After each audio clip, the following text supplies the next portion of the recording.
Muhammad Mustafa sallallohu alayhi va sallam Abu Hurayra roziyallohu anhu rivoyat qiladilarki, minbarga chiqib xutba qildilar Ramazon oyida.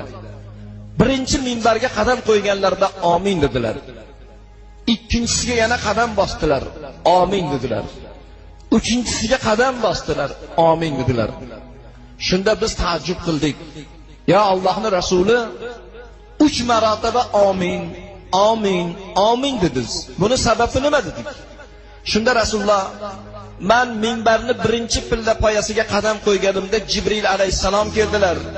Ey birodarim Muhammad, Allohning habibi, qaysi ummating Ramazonga salomat yetsa, tanasida joni omon bo'la turib, imkoniyati bo'la turib, qodir bo'la turib Ramazon ro'zasini tutmasa, o'shanda ummating xor bo'lsin dedilar, men amin dedim.